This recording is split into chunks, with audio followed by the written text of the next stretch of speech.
I still remember the night I boarded that flight. A red-eye, the kind that feels less like travel and more like drifting into a dream. The airport was quiet in that way only midnight airports can be, a low hum of tired conversations, the rustle of luggage wheels across polished floors, and announcements echoing faintly above. I wasn't expecting anything out of the ordinary. Just a seat by the window, a few hours of restless sleep, and the glow of city lights disappearing beneath us. But then I heard her voice. It came first through the speakers, calm, professional, measured. "Ladies and gentlemen, welcome aboard. We'll be flying high tonight." Something about it made me pause. I'd flown plenty of times before, but never had a pilot's words felt like an invitation. There was steadiness in her tone, but also warmth, as if she weren't just addressing strangers but speaking directly into the quiet space of my thoughts. And then, by chance or fate, I saw her. She stood near the front of the cabin for a moment before heading back into the cockpit, uniform sharp, posture straight, presence commanding without ever trying to be. She looked to be in her early 40s, the kind of woman whose confidence wasn't loud but lived in every movement she made. Her hair was neatly tied back, a few loose strands softening to formality. As passengers filed in, her eyes swept the rows in a quick, practiced glance. But when they reached me, just for a second, I felt her gaze linger. Not long enough for anyone else to notice, but long enough for me to wonder if she'd seen something in me that I didn't even know I was showing. I settled into my seat, but the hum of the engines wasn't what filled my chest. It was her voice echoing in my mind, the steady rhythm of her words. I tried to convince myself it was nothing, that I was just tired, but I couldn't shake the sense that this flight would be different. When the doors closed and the cabin lights dimmed, I leaned back against the headrest. Around me, strangers shuffled, seatbelts clicked, and overhead bins thudded shut. But inside, I felt strangely awake, aware of the way my heart beat just a little faster. I didn't know her name. I didn't know if she'd ever even look my way again. But something about the way she carried herself, grounded yet untouchable, drew me in. We were about to rise above the clouds, but I already felt myself leaving the ground. And somewhere, quietly, a thought stirred, maybe tonight, I wasn't just flying across the sky. Maybe my heart was about to take flight too. The takeoff came smoother than I expected. That familiar push against the chest, the tilt of the cabin, the soft rumble beneath our feet as the aircraft broke free from the runway and climbed steadily into the night. Through the window, I watched the city shrink into a scattering of lights, blurred by thin clouds, until it looked like a reflection of stars fallen to earth. Most people around me had already closed their eyes, headphones in, blankets tugged up. The quiet of the cabin wrapped itself around us, the kind of silence that makes you notice even the smallest sounds, a cough from a few rows back, the faint clink of ice from the galley, the occasional soft beep of the seatbelt sign overhead. And then, I noticed her again. The cockpit door opened, and there she was, the pilot. Still in her uniform, shoulders squared, presence steady. But outside the cockpit, she seemed somehow different, less distant. She walked down the aisle with calm, measured steps, not hurried like the flight attendants, but unhurried, as though she had no need to prove she belonged there. When her eyes passed mine, I felt it again, that tiny pause, like she'd remembered me. Or maybe I only imagined it, but it was enough to make me sit a little straighter. She stopped near my row. Just a simple pause, nothing unusual. But instead of moving on right away, she leaned slightly against the seat across from me, her hand resting casually on its edge. "Night flights have their own kind of magic, don't they?" she said lightly, almost as if she were speaking to herself, but her eyes met mine when she said it. I don't know why, but I answered without hesitation. They do. Something about the stillness feels like the world belongs only to those awake to see it. Her smile appeared, soft and quick, but not dismissive. It was the kind of smile that carried acknowledgement, as though she hadn't expected an answer that matched her thought, and she was quietly pleased that it had. Up close, I noticed details I hadn't before, the faint lines at the edges of her eyes that spoke of years of both laughter and long hours, the composure in her jawline, the way her gaze held steady without feeling heavy. She looked at me as though she was listening, not just waiting to move on. The conversation lasted no more than a few breaths, but in the quiet cabin, it felt like more. She made some small remark about the smoothness of the climb, a pilot's light-hearted way of checking in, but it carried an ease that made me feel like I wasn't just another passenger. Then, almost reluctantly, she straightened. Her sleeve brushed lightly against the edge of my armrest as she shifted. Just the faintest touch, gone as quickly as it came, but it left a trace of warmth against the fabric of my jacket. She gave a polite nod, the kind that could have meant nothing, or everything, and returned to the front of the cabin. But for me, the stillness of the night had changed. I leaned back again, but my mind no longer drifted to sleep. Instead, I replayed that fleeting smile, her voice still lingering in my thoughts. A single conversation, a single brush of a sleeve, yet I couldn't help but feel something had begun. Something rare. Something fragile. Something quietly alive. At 30,000 feet above the ground, the night sky stretched endlessly outside my window, a velvet canvas scattered with stars. The hum of the engines had become a steady rhythm, almost lulling, when the seatbelt sign flickered back on with a soft chime. A moment later, the plane shifted, not violently, just enough to remind us that we weren't entirely in control up here. The kind of turbulence that made a few passengers stir awake, glancing around with that quiet nervousness people try to hide. I kept my gaze forward, steady, but then I noticed her again. She had stepped into the cabin briefly, exchanging a quick word with one of the flight attendants. From where I sat, I could see her profile, composed, calm, everything a passenger needed a pilot to be in that moment. But then, for just a second, I caught it, the tiniest flicker in her eyes, the weight of responsibility pressing against her calm exterior. It wasn't fear. No, she wasn't afraid. But there was humanity there, the reminder that even the strongest people still carry their private burdens. Later, when the turbulence smoothed into stillness again, I slipped out of my seat to stretch my legs. The galley was dimly lit, quiet, just the faint clink of glassware as one of the crew tidied up. And there she was. She stood near the counter, one hand resting lightly on its edge, her gaze lowered for a moment before she noticed me. For the first time, she looked, not untouchable, but real. I offered a tentative smile. You handled that well. I think most people didn't even notice. Her lips curved faintly, but the smile didn't quite reach her eyes. That's the goal, she replied softly. Keep everyone comfortable. Keep the sky from feeling heavier than it is. There was something in her tone that pulled me closer, not physically, but in the way you lean towards someone without realizing it. I lowered my voice, almost as if afraid to disturb the moment. But who keeps you comfortable? Her eyes lifted to mine then, steady but quieter than before. For a beat, she didn't answer. She just exhaled, the sound almost lost to the hum of the plane. It's not a question I let myself ask often, she admitted. When you're the one in control, people forget you're human too. Something in my chest tightened at her words. I wanted to reach out, to offer some kind of reassurance, but all I could do was meet her gaze and let silence carry what words couldn't. Her fingers shifted slightly on the counter, steadying against it as the plane gave a faint shudder.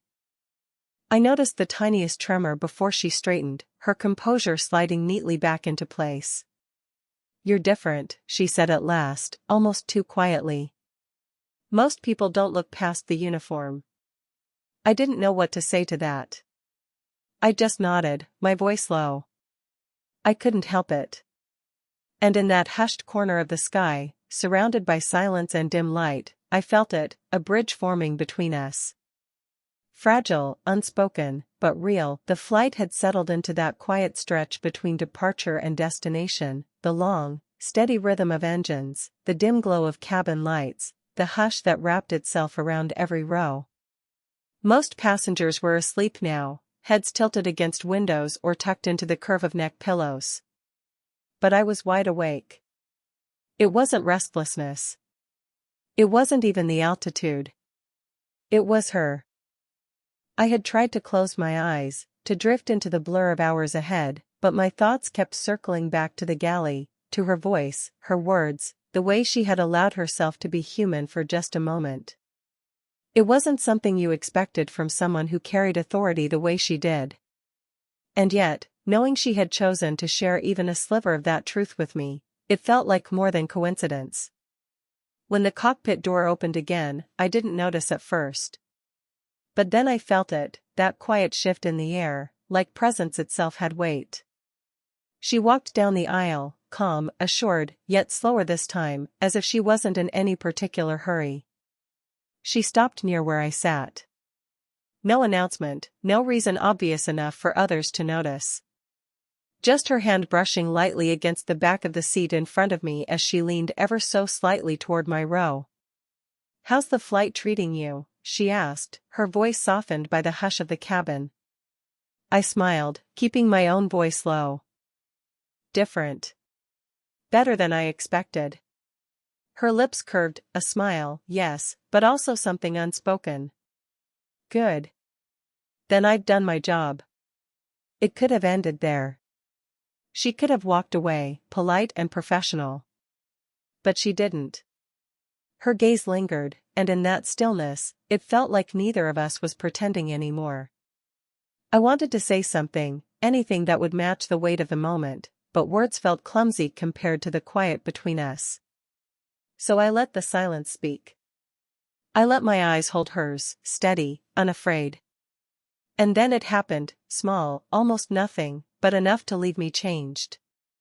As she straightened, preparing to head back to the cockpit, her hand brushed my shoulder.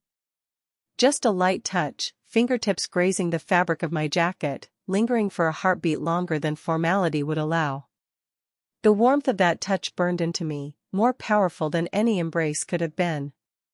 It wasn't a mistake, I was certain of it. It was a choice, quiet, subtle, but deliberate. She gave me a look then, one I couldn't fully name. A mixture of challenge and softness, as if daring me to see her not as the woman in uniform but simply as herself. And just like that, she was gone again, walking back down the aisle with her composure intact. But for me, the flight had shifted once more. Because now, it wasn't just her voice or her presence that lingered. It was her touch, light as air, yet heavy enough to anchor me entirely to her. Time blurred somewhere above 30,000 feet. The cabin remained dim, passengers lost to sleep, but my mind was wide awake, replaying every glance, every touch, every pause that seemed to carry more weight than it should. When the cockpit door opened again, my breath caught before I could stop it. She stepped out, not with the brisk formality of duty, but with a slowness that felt intentional. Her steps were quiet, careful, as though she were walking into a moment she wasn't sure she was allowed to take. And yet, she came. Straight toward me. She stopped by my row, her hand resting lightly on the edge of the seat. "You're still awake," she murmured, her voice softer now, the command of a pilot replaced with something almost hesitant. I nodded. "Couldn't sleep." Then, before I could talk myself out of it, I added, "Didn't want to." Her eyes flickered, amused, maybe, but not dismissive. She glanced down the aisle, making sure no one was watching too closely, then leaned just a little closer. Not enough to draw attention. Just enough for me to see her not as the figure in uniform, but as the woman she was beneath it. "I shouldn't be here long," she admitted quietly. "But I wanted. I don't know. I wanted a moment away." The honesty in her words surprised me. She didn't owe me an explanation, yet here she was, offering one. I hesitated, then said softly, "You carry so much strength up there. But I think, sometimes strength needs someone to see past it." For a moment, she didn't answer. She just looked at me, as though weighing whether to allow herself the truth. Then she exhaled, the faintest laugh in her breath. It's been a long time since anyone's looked past the uniform. A long time since I've been seen at all. Her confession struck something in me. There, in her eyes, I saw not the pilot who held authority, but the woman who had spent years being strong for everyone else, perhaps forgetting how it felt to be vulnerable herself. You are seen, I said quietly, firmly. At least tonight, by me. Her gaze softened, and for the briefest moment, her hand slipped onto the edge of my armrest. Our fingers brushed, a whisper of contact, barely noticeable to anyone passing by, but to me, it felt like a current of warmth, like the silence of the sky itself had shifted around us. We didn't speak for a while. We didn't need to. The hush of the cabin, the steady thrum of the engines, the dim light overhead, it all held us in a fragile cocoon, a secret that belonged only to the two of us. When she finally drew back, there was something unspoken in her eyes. A promise? A question? I couldn't tell. But I knew one thing with certainty: above the clouds, in the stillness of night, she had let me glimpse the heart she kept hidden from the world. And in that moment, I wanted nothing more than to keep it safe. The hours slipped by, and soon the cabin began to stir again. The faint glow of dawn pressed against the windows, a reminder that night was giving way to morning. Somewhere below us, the world was waking up. Somewhere ahead, our flight was beginning its descent. I should have been preparing myself too, stretching, gathering my things, ready to blend back into the quiet anonymity of arrival. But I wasn't ready. Not yet. Because I knew this meant time was running out. And so did she. When the cockpit door opened for the last time that night, her steps were slower. More deliberate. She wasn't checking on the passengers now, wasn't making conversation for appearances. She was looking for me. She found me standing near the galley, pretending to stretch my legs, though we both knew why I was there. For a moment, she simply leaned against the counter, her eyes meeting mine in silence. The engines thrummed beneath our feet, steady as a heartbeat, but between us, there was only stillness. You know, she said finally, her voice barely above a whisper, this, whatever it was tonight, it doesn't follow us off the plane. I swallowed, the words heavier than I expected. Why not? Her lips parted, as though she had a dozen answers, but none she could say out loud. She looked down at her hands, then back up at me. Because life waits down there. Responsibilities. Expectations. And, people like me don't get to carry moments like this past the clouds. There was a crack in her voice, subtle but enough to catch me off guard. She was fighting herself, I could see it, the part of her that wanted to keep this safe, untouched, against the part that was afraid of what it might mean if she did. I took a step closer, not too close, just enough that the space between us felt deliberate. I don't need forever, I said quietly. I just need to know that tonight meant something. To you, the way it did to me. Her eyes shimmered then, not with tears, but with the weight of something unspoken. She lifted her hand, hesitated in the air for a breath, then let it brush against my wrist. The lightest touch, fragile and fleeting, but I felt the tremor in her fingertips. It did, she whispered. More than I can admit. The announcement chime broke through the moment, sharp and unyielding. Ladies and gentlemen, we've begun our descent. She pulled back, her composure sliding into place like a curtain drawn at the end of a play. I could see it, the return of the professional, the pilot, the woman who belonged to the sky but not to me. And yet, as she turned to leave, her eyes lingered one last time, as if to anchor me in the truth she couldn't fully say. I'll never forget tonight, I murmured. Her lips curved, soft, wistful, before she disappeared into the cockpit once more. And just like that, I felt the ground rising to meet us. The descent felt longer than it should have. The cabin lights brightened, passengers stirred, seatbelts clicked into place. The hum of conversation rose around me, filling the silence where her presence had been only moments before. Through the window, the first colors of morning stretched across the horizon, pale gold spilling into violet, clouds glowing faintly in the early light. Below us, the land drew closer, streets and rivers carving their quiet lines across the earth. It should have felt ordinary, like every other landing. But nothing about this flight felt ordinary anymore. I found myself holding on to every sound, every detail, as if they might tie me back to her, the vibration of the engines softening, the subtle tilt of the wings, the captain's voice repeating instructions with practiced calm. Yet beneath it all was the weight of what had passed between us. Fragile, fleeting, but real. When the plane touched down, a soft jolt carried through the cabin. Applause broke out somewhere behind me, passengers relieved, eager to move on with their mornings. But I sat still, my hands resting quietly in my lap, waiting for something I couldn't name. The plane rolled to its gate. The familiar chorus followed, seatbelts unbuckled, overhead bins popping open, luggage shifting with dull thuds. The world pressed forward, impatient. But I lingered, slow to stand, slow to move. Part of me feared that if I walked away too quickly, the night we had shared would unravel like smoke in the air. And then, as the line of passengers shuffled toward the exit, I saw her. She stood just beyond the cockpit door, not inside, not hidden, waiting. Composed, as always, but there was something softer in her stance now. Her eyes searched the faces as they passed, until finally, they found mine. When I reached her, I expected only a nod, a polite farewell. Instead, she reached out, almost imperceptibly, and let her hand slip into mine.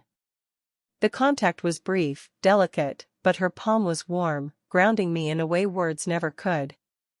Around us, footsteps echoed, bags rolled, voices rose, yet for that heartbeat of a moment, none of it mattered.